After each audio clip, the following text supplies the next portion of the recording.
Game 3 of the NBA Finals is almost here, and I still can't believe that it's the NBA Finals. Things are really different at the Garden. I'll let you in on some of that. Plus, the adjustments, yes, the turnovers. What do the Celtics need to do? What does Ime Udoka say about handling the Draymond Green situation? It's all right now on the Locked On Celtics podcast. Be ever ready. Recognize the city of champs. Boston, baby, we do what you can't. Locked on number 18, Tatum and Brown, J-team, step back. We gon' wet that and slay teams. Of course the Celtics, who else could it be? Screaming like KG with the Larry O.B. Karalis above average, assessing the team status. Best daily pod, no cap, salary matching. Clutch like Bird the DJ, keep John on replay. Prime time, dapping up the truth on the sideline. Raining J's, how it started, raising banners, how we finished. Locked on Celtics pod, home of the winners. B. Hey there, welcome back to the Locked On Celtics podcast. Thank you for making this show part of your daily routine, which nowadays means 7 days a week, not 5 days a week, 7 days a week through the finals, and hopefully through a championship parade in Boston. So subscribe wherever you get your podcast. This show is free. It's available everywhere. We're not charging you for anything, but we do ask that you watch the show on YouTube if you can, or watching the show would be fantastic for me. Subscribe to the show on YouTube. We're getting close to 6,800 subscribers, so I'd love to get to 7,500 by the end of the finals. So make sure you're subscribed there. I'm John Karalis. I cover the Celtics for Boston Sports Journal. I have written a book called The Boston Celtics All-Time All-Stars, and I was one of the media voters for the 75th anniversary Celtics team. And today, I'm talking to you after a practice. Celtics on Tuesday held practice at the arena at the Garden. This is the big two practices. The NBA has now taken over the entire operation. The practices are at the Garden. There are two interview rooms going on. Let me bring Tom Westerholm in, by the way. Let's bring Tom into this because Tom for NBA on Twitter. Tom is a former beat writer and understands that the routine of this is always kind of something that we rely on. You go to the practice facility. There's certain things that happen. You talk to the guys afterwards, blah, blah, blah, write your stories, you go. Now the NBA has taken over and it's like, whoa, practices are at the Garden. When the Celtics basically goes Celtics practice, media gets in for the last half of the Celtics practice, last half hour, I should say. And then two different media rooms with Celtics interviews, 5 players and the coach, and then 2 podiums on the floor with 2 players each. So 9 players. And then the other role players, whoever's not on a podium is still there, hang out. So, you want to talk to Sam Hauser, he's there if you wanted to talk to him. And it's just this big kind of like crush of media. And then the Celtics side clears out. You come in, the Warrior side comes in. You get to watch the first half hour of their practice. And then things shut down, and then you go and do their same media interviews and stuff. So it's a wild, wild scene. So many things are being said, and so many outlets are coming in. Tom, I mean, I gotta believe these guys are just like, okay, I gotta go to who now? Okay, ESPN, in 20 different languages, ABC, now this whatever, it's just pull. It's a lot. Like, it's good that there are 2 days in between these games because these guys need extra breaks from just all of the places that they got to be all of a sudden. I mean, like, I guess this is probably the advantage that the Warriors have, right? Is that they're kind of, I mean, you talk about obviously the big lights, the bright lights, the big moments, all that stuff. The Warriors have been here. They've won championships before. I'm sure that takes some pressure off. But at the same time, the other thing that they're used to is this crush of media and this crush of attention, right? Like, that I don't think that should probably be underestimated. I think it's got to be very odd. And, I think we're seeing just even some of the answers are more interesting, sort of, are more, they're a little bit different. Like, Jayson Tatum today, just kind of all of a sudden freelancing on, like, by the way, who started calling me a superstar? I've never called myself a superstar. Just like, like, really just Oh, okay. I mean, these are interesting things that I did not know that, we were going to converse about with you, Jayson Tatum. Right. Like, so yeah, I mean, it's got to be, I would imagine that is somewhat of an advantage for the Warriors too. It's just like, yeah, we've been here before. We understand how big this stage is and how much is going to be expected of us at the same time. Look, basketball is basketball, and they're gonna, you're still going home to your bed. You're still Sure, going, you probably go back to the practice facility for your treatment and all of that stuff. You can get it at the game or whatever at the arena, but you can still go back and do some other stuff and whatever. Like it's not like I'm not going to try to blow it up into something more, but at the same time, routine. People love routine, yeah, and especially athletes. You wake up, you do this, you do that. That's why you're part of why you have a home court advantage. Now at home, all of a sudden, it's like I got to go to practice, but now I got to drive into the arena or get on a bus and go into the arena. Where are we parking? What are we doing? All of that stuff. And then, all of a sudden the arena's half full with media. There are a ton of people. There's hundreds and hundreds and hundreds of people. All of a sudden you look around and you don't feel like, can you be open? Can you talk about things in the last part of your practice? Can you express? Because all of a sudden there's these microphones, giant boom mics, like creeping onto the court, just like a fishpole kind of going over and trying to get some little bit of the conversations that are going on the court. And like, is that, what strategy can you talk about? Because that, whatever you say there, that there's some Warriors guy going like, oh yeah. Oh, really? You're preparing to start this guy. Oh, okay. Yeah. Like, so I don't know. It's just an observation. Like one of the things that just letting you, the listener or watcher, like this is just so vastly different that Tom's right. This could be something where anything that throws your routine off is just got to be like, oh, wow, I don't think it impacts the game at all, but it does impact, I think, just the atmosphere. And you just never know how much a guy or is going to be impacted by it. Right. I mean, it's interesting, right? Because the other night, people are when fans were mad at the refs, right? There were all these like comparisons to like, oh, the NBA is the WWE, the NBA is like, scripted, all this stuff, which no, okay, stop it. But what's interesting though is that like during the finals, these guys work kind of does become a reality show because like you said, like the boom mics are coming out, like, you're being filmed, you're being asked about, everything that's happening sort of in your work life. Like it becomes a little bit more sort of like a show, right? Like sort of something, it's not fake, but it is like, it's all kind of in this fishbowl, I feel like. So yeah, I mean, it's gotta be weird, man. I kind of don't envy them because it sounds like a lot of weird pressure that you don't normally experience. Right. And questions that people finally get to ask for the first time, which we wouldn't even think to ask because we asked them back in November. Right. Like that kind of stuff, reliving some stuff, saying the same thing over and over again, getting pulled to 5 different interviews and getting 5 versions of the same question and having to like, look, you got to play along. And if you're pissed off, like this is just, it's mental energy.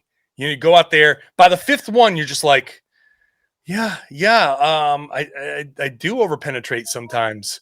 I gotta watch those turnovers. Yeah. I remember when I turned it over 7 times. Like by the end, you want to be like, why does everybody obsess with? I can see where it fuels some of the anger. Like you guys in the media, you get that like. I mean, I'm just here trying to do a job, but like when you see it from their perspective, and it's just request after request after request, and then this happens, like no wonder, like these guys should all disappear to like some remote island. That's got to be, they got to be looking so forward to when I go on vacation in 3 weeks, because they can actually plan a vacation at the end of June. Leave time for a parade. You can plan that out, but like just at the end of June or July 1st, I'm going on effing vacation. Nobody bother me. I'm taking a month. Leave me the hell alone. So I can see that. It's incredible. But even just the entire arena transforms.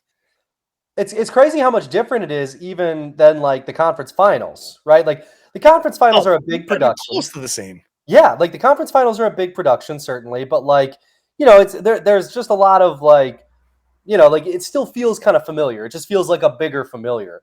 Whereas like all of the final stuff, that just sounds like it just sounds like a completely different world. It's like the Super Bowl reduced to a point, because it's not exactly media day all like that, but it's a smaller version of that. But it travels to every practice day, every day. It's insane that you guys got 6 people on just a basic practice day. Like that's an insane number of people to get. No, Tom, we got 10 people. We got 3 in one interview room, 3 in the other that were all on the Zooms. Yeah.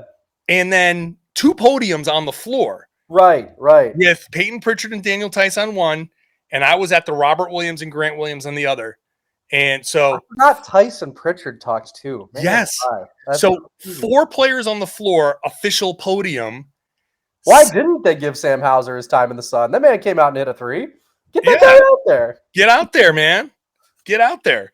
But it's just so wild, and it's just like this whole first segment is just to give people like a little flavor of this is what the finals are. This is such a different atmosphere for everybody. It's a different atmosphere for me, that's for sure. Because all of my communication, like the Celtics PR people, I don't even know where they are. I saw one of them lurking around the sideline, but it's all NBA people. The NBA comes in and is like, okay, it's like the government coming in for the local police, and they're like, move over, we got this. And it's just like a flood of like craziness.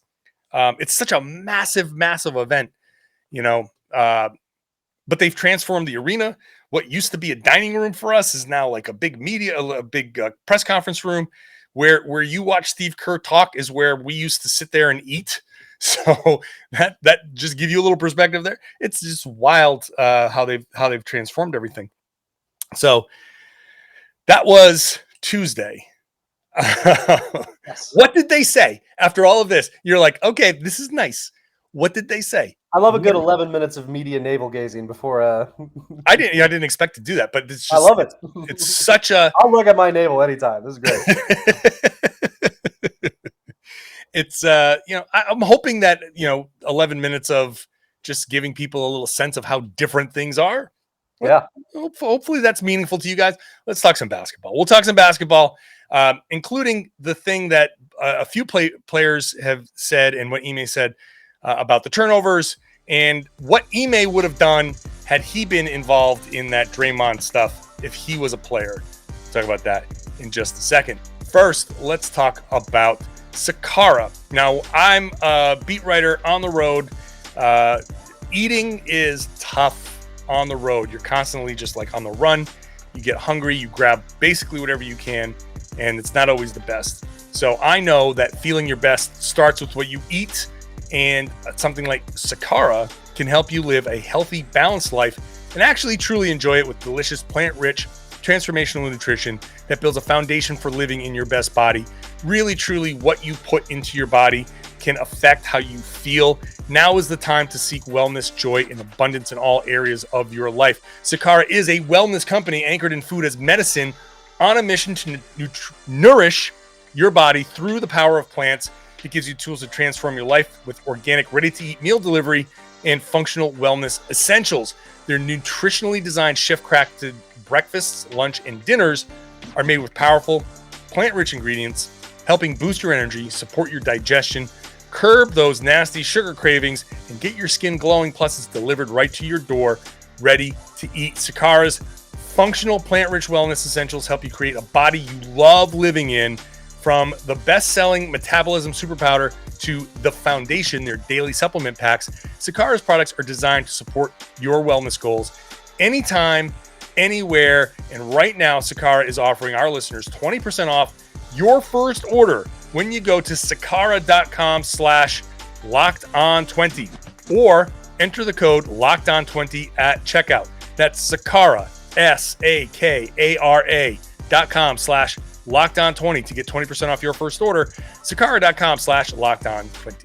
Really do appreciate you making Locked On Celtics your first listen every day, and we do have an important favor to ask you. We've put together a survey so we can learn more about you and what makes your favorite Locked On podcasts what they are and how to make them even better. It's your opportunity to tell us what you like and what you don't like about Locked On podcasts, including this, the Locked On Celtics podcast. I would really love your feedback. If there's something that you think we can fix, tell us. Go to lockedonpodcasts.com/survey right now to get started. It does not take very long. And if you complete the survey, you qualify for a one of 10 $100 Ticketmaster gift cards. Take the audience survey. Go to lockedonpodcasts.com/survey. Really do appreciate you pitching in, helping out, and making this show better. How do the Celtics get better? In one of their many, many media availabilities. Tom, should we spend 20 more minutes talking about how these media availabilities were structured? Dude, I'm down. Let's get it.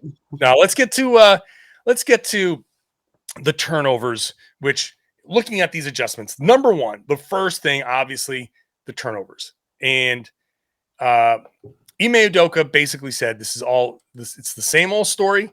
Over-penetrating, playing in the crowd. I talk about it quite often. Just not keeping it simple. Game 1, 33 assists on 43 baskets. They want not to play in the crowd, which the Celtics do. And then Ime gives this stat: 13-2 when the Celtics have 15 or less turnovers in the playoffs. 0-5 when they have 16 or more. That's it. That is it.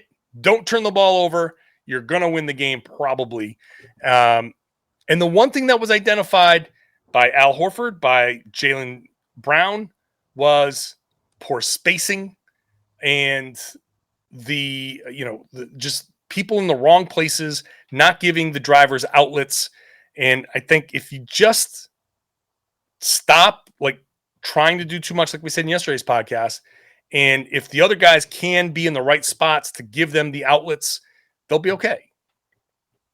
Yeah, I mean, look, that was one of the biggest takeaways that I had watching any of the film. Is just they were trying to do so much around the rim as passers. We talked about it yesterday. All the jump passes, all just getting stuck in these situations. I don't know. They just looked like a team that was kind of feeling the pressure a little bit for the first time, which was weird given how well they played in Game 1. But yeah, I think there's a lot of reason for optimism. I think Ime touched on quite a bit of it. There's certainly things that the Warriors do differently that will be more difficult going forward, right? But I think equally, there are things that the Celtics are familiar with fixing. They're familiar with not throwing passes that are quite so wild. They're familiar with kind of correcting these sort of unforced turnovers. So do that and then kind of deal with the weird things that the Warriors do that are different than the Bucks and that are different than the Heat. Deal with the fixable things first, and then you can start to adjust to the new challenges. And I think that's kind of how you work this out.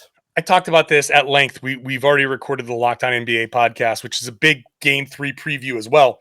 So tune in to, download the Locked On NBA podcast, and we talk about the Jayson Tatum superstar stuff that Tom mentioned earlier. So we did a whole segment on that. And then this stuff. And what I said was the Celtics have done a great job. They get to a point. They do 80% of a possession well. They get here. And the question is, how does the next 20% of the or so of the possession go?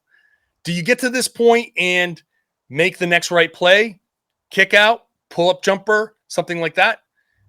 Great. Then you've won the possession. The Celtics, when they are at their worst in Game 2, especially like that, they take it to the next. They go here and over-penetrate or get themselves into trouble with no outlets. And when they do that, then they get into trouble. So the Celtics, and I highlighted the Jaylen Brown drive on Gary Payton II, where you got to recognize he had GP on his side, not on his hip. So when he's not on his hip, you can't cut him off to get to the rim and draw the foul. When he's on the side, you've got to stop. In that situation, when he was driving, you've got to stop and either pull up for your nice, easy Jaylen Brown stamped, this is your shot, mid-range jumper, or pull up fake, do something and hit a cutter or something. Like that's where, when you hear the criticism of when Celtics people talk about the Celtics turnovers as if Golden State has nothing to do with it or Miami had nothing to do with it, this is what I'm talking about. When the Celtics take those extra steps, like Jaylen, and I'm picking on him a little bit here, admittedly, but this is just the play that's in my head. When you take those 2 extra steps, that allows the Warriors to make the play. When you do the thing, like when Ime says, being crisp and sharp and not keeping it simple, when you do keep it simple and you take that jumper or you move the ball at the right time, you don't even give the Warriors the opportunity to make that play. That's preventable by the Celtics. Now, sometimes you just get stripped. Sometimes they just jump a passing lane. If you turn the ball over 20 times, there's going to be like 6, 7, 8 that they just make good plays, good defense, good for you. It's the rest. It's the rest that the Celtics need to cut out. And those are the ones where the Celtics just stop doing too much, like we said yesterday. Just when you get to this point, make the right play and understand. Really, the most important thing is understand what that point is. Where is it when you have the guy? Is he on your hip? Is he on your side? How's a guy being defended? Where's the help? Where are your outlets? Understanding the point of, no return, getting up to that point and making the play. And if you don't understand that point, then you're going to turn the ball over. Yeah, I think there's that point of no return is most obvious in transition, right? Where like the Celtics do want to get out in transition, like they do when they can, get steals and get layups and kind of get their offense rolling that way.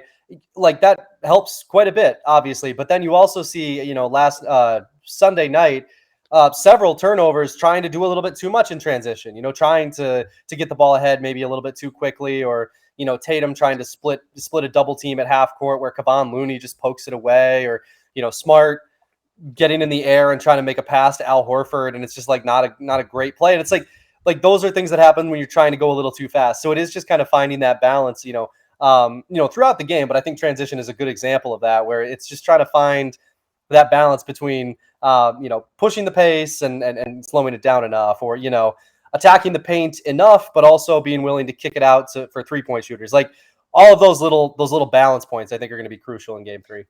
This is where I get to use one of my all-time favorite coachisms that I got when I was playing. I love to drop this into the podcast every once in a while. I haven't done it in a bit.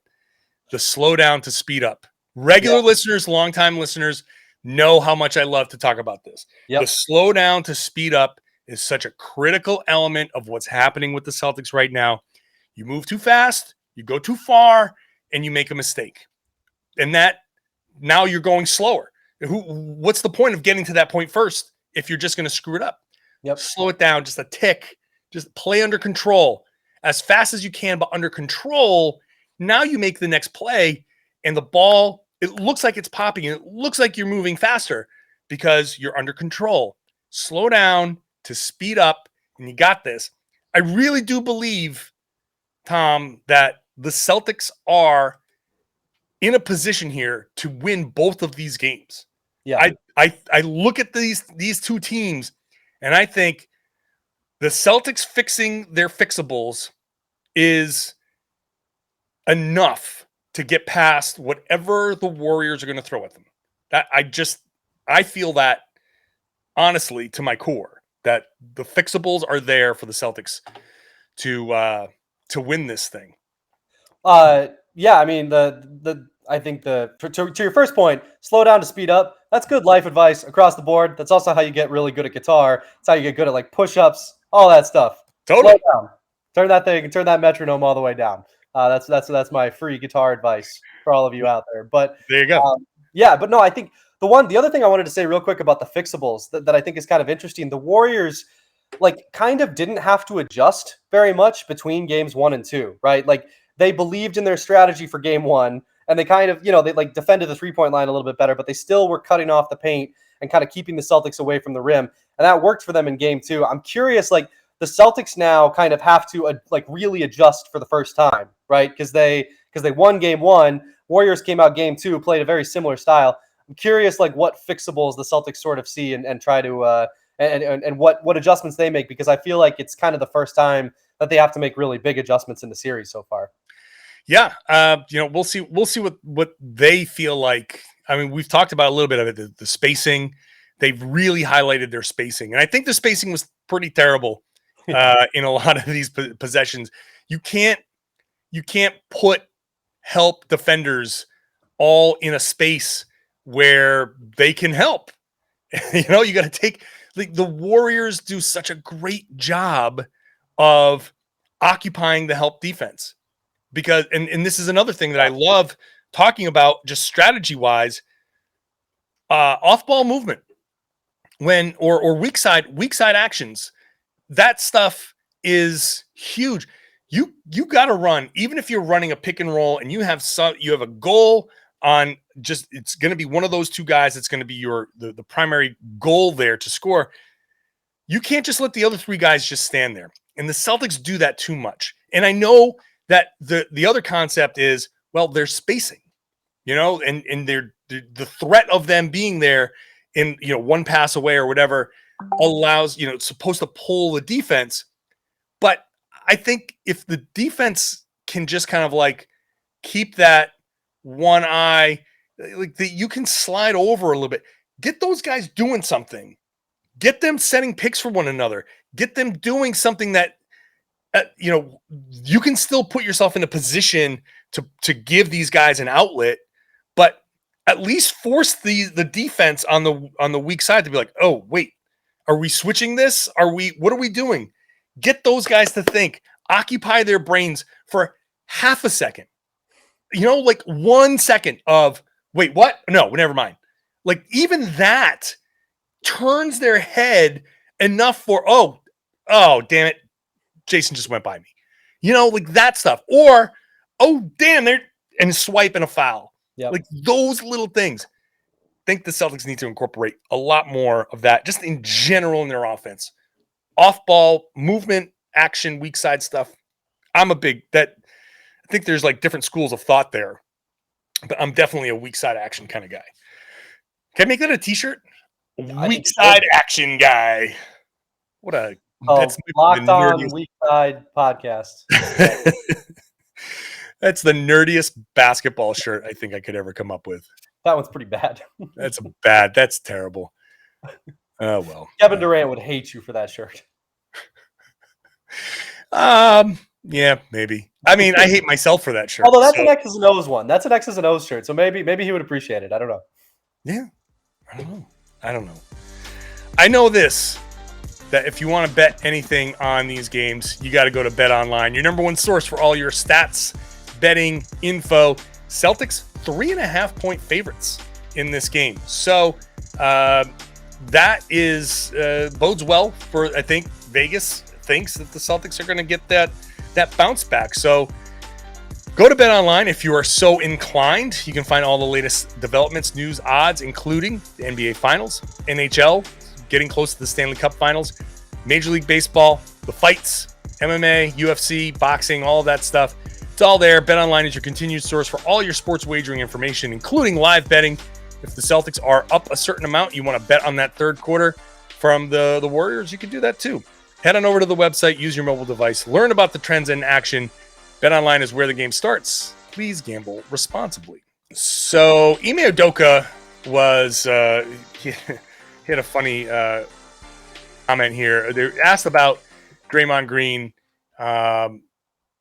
How do you tell your guys to approach the game when Golden State's obviously trying to shake you? How do you tell those guys to react? And I liked his answer. He said, I say, just be who you are. If you want to ignore it, ignore it. If you want to engage, then engage. Do what you do. Be who you are, but also stay composed. Like some people can yap, and like Draymond does it. He yaps and talks and is blah, blah, blah, blah, blah. And he can, stay composed while doing it. Some people can't. So don't get drawn out of what you normally do. stick to what you do. But then Ime says, I told him if I was a player who I would probably get a double technical immediately, but that's not everybody. Just do what you do, block it out, or meet physicality with the physicality. I think it's really funny that Ime is like, you know what? I'd probably throw. I'd probably throw with these guys. I would love to see Ime as a player up against Draymond as a player, because I think that could be an explosive situation. I mean, it would be very similar to. I mean, it was what was it, Grant and Ime during the two walruses. Yeah, the two walruses. Yeah, it might be. Yeah, I think explosive is the right word for it. No, I think. Look, I think this kind of goes back to what we were talking about earlier with the fishbowl, right? Like where it's like and getting asked things a million times and having to come up with the responses. The Draymond thing is just like, imagine having to be asked about that every single time. Like maybe, yeah, Jaylen probably did feel a certain type of way about Draymond, draping his feet on his head. Yeah. But like you get to the 8th question about it, and it's got to just be like, yeah, man, like I kind of got over it. Like it happened on the court. Right. What else do you want me to say about it? So I mean, I think that's one thing too, where like you said, we can maybe have some sympathy for the players where they're like the media is blowing things out of proportion. I would probably guess that might be one of the things, like on court little moments might be one of the things that the media kind of blows out of proportion. So yeah, I mean, I don't know. Anyway, Ime's comments were kind of funny that way, where it's like, like let's, I don't know. I think it's smart to kind of move past it, the way that the Celtics are trying to do. I agree. This is the function of 2 days in between, and like, we talk about, you can only talk about turnovers and stuff so often. Like you do, like this is the 3rd podcast where I've talked about clean up those turnovers and how to clean up those turnovers and move the ball and all of that stuff. Like it's all true. And the thing is, like the Celtics, I think the adjustments are simple. It's very, very simple for these guys. This isn't, I think, some overly complicated series. I think Boston's adjustments are very internal, very fixable, all of that stuff. I think the Warriors can try some things, but it kind of doesn't matter what they try. As long as Boston is doing what they do and doing it well, that's all they need to give themselves a chance to win. Now, at that point, Warriors do a little bit better, Celtics do a little bit better. Maybe the Warriors still win. If the Celtics play well and lose the series after playing well, tip your hat. That's it. Move on. Like that, the better team wins. I'm okay with that. But if the Celtics play like crap and turn the ball over and can consistently shoot themselves in the foot and take it to, take the turnovers to a level where it's just like absurd, then you leave even after this season being what it is. And like at this point, no one should ever say, well, this season was a failure. Like no one should say that. Yeah. But you still leave the finals if the Celtics turn the ball over a million times and lose and keep looking like they did at the end of game 2, then you go into the offseason with this horrible taste in your mouth because you're like, oh, had it, and it slipped away.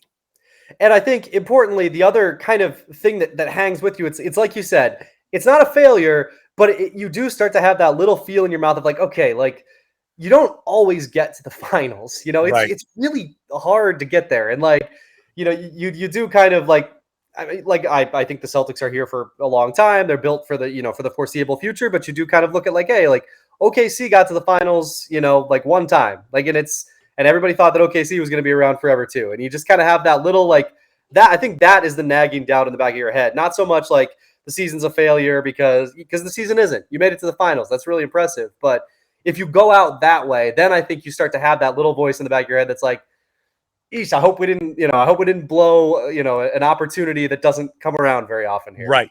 If this was the Denver Nuggets, full strength, everybody's healthy. You got Jamal, you got everybody, and you got full strength Jokic, MVP, and the Celtics are playing somewhat well. But like, let's just use that hypothetical and say, okay, well, at that point you say, well, the Nuggets would be the favorite.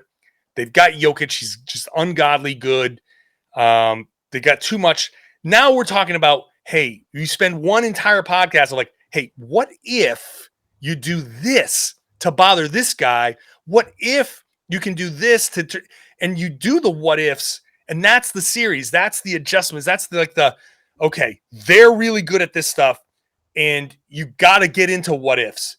It was like Gerald Green starting when Brad Stevens started Gerald Green against the Bulls. You get into like the what ifs and the weird stuff. Like the Celtics could decide to start Grant Williams and put bring Rob off the bench, and that might be an adjustment. That could be good, but there's not a lot of what ifs here for the Celtics. To me, it's just, damn it, just play. I hate to be like very reductive, but play better. Yeah. Play better. Play up to your potential. Just play. Cut the turnovers out. Don't freelance on defense. Like I talked to Grant Williams, and he said, those 2 plays that I highlighted where he just kind of left his guy because Steph was there. He was like, yeah, I kind of did that on my own. I shouldn't have done that. He admitted that. Yep. Just stay more disciplined. Just don't do that stuff. Trust your guys. It's very much a series of, if you just play your best and play up to your potential, you will win. Yeah. That's how I feel about this series. So, well, and importantly, if you don't play up, like then right? Like if you play up to your best and you don't win, then you know. Like, okay, the Warriors were a little better. Yeah. Right. That's the point. Thank you for finishing the point that I was actually making. I apologize. No, I don't apologize. Like I was actually not finishing that point.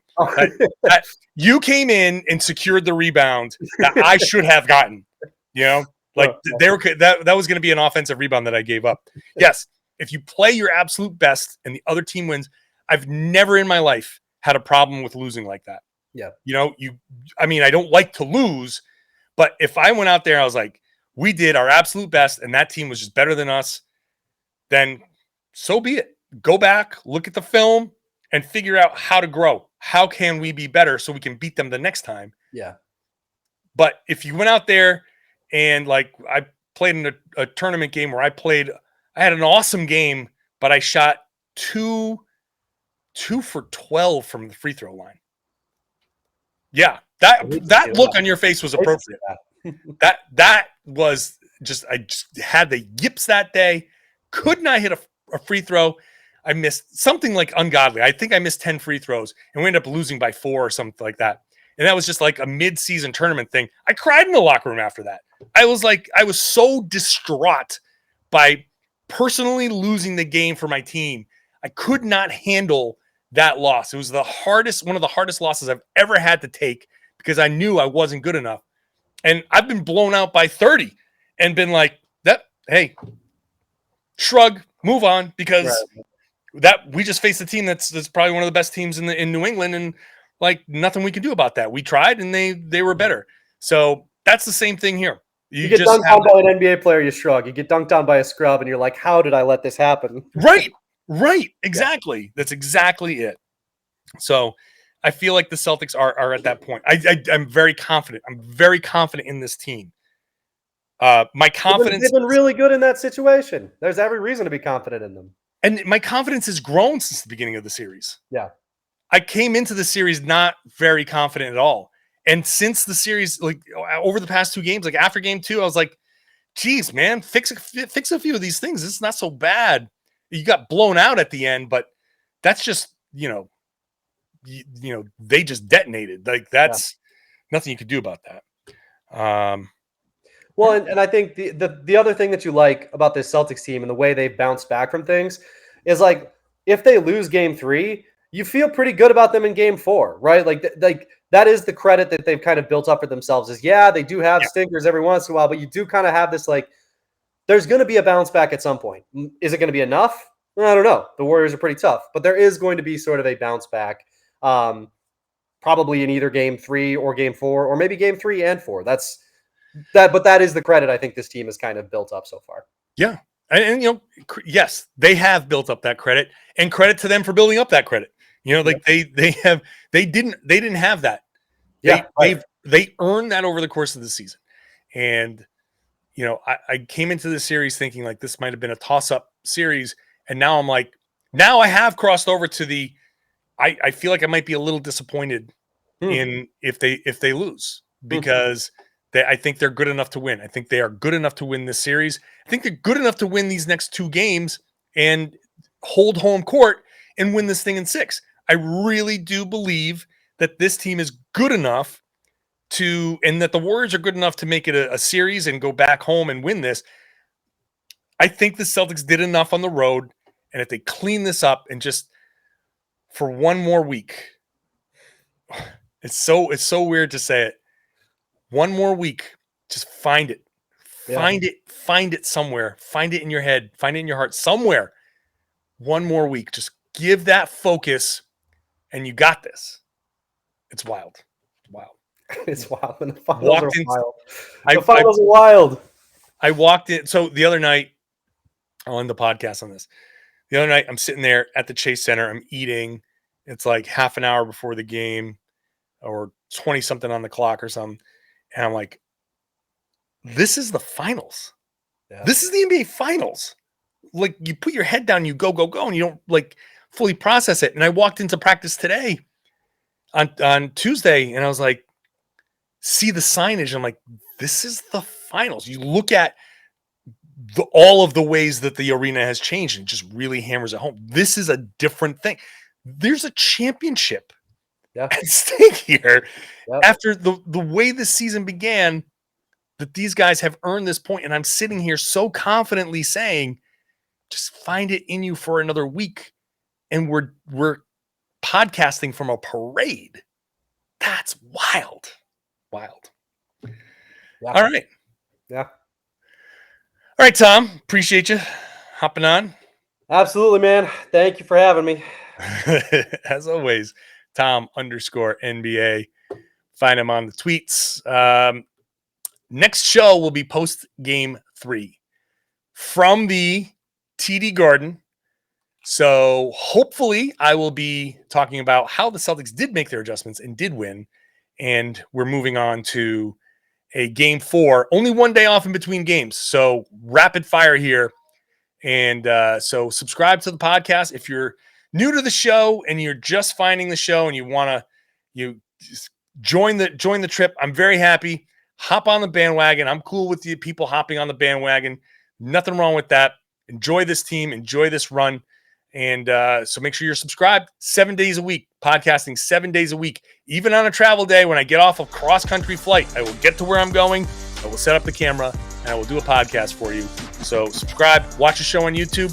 And if you are a subscriber, share the podcast. Tell your friends, tell everybody that they should be listening to and watching the Locked On Celtics podcast here on the Locked On Podcast Network.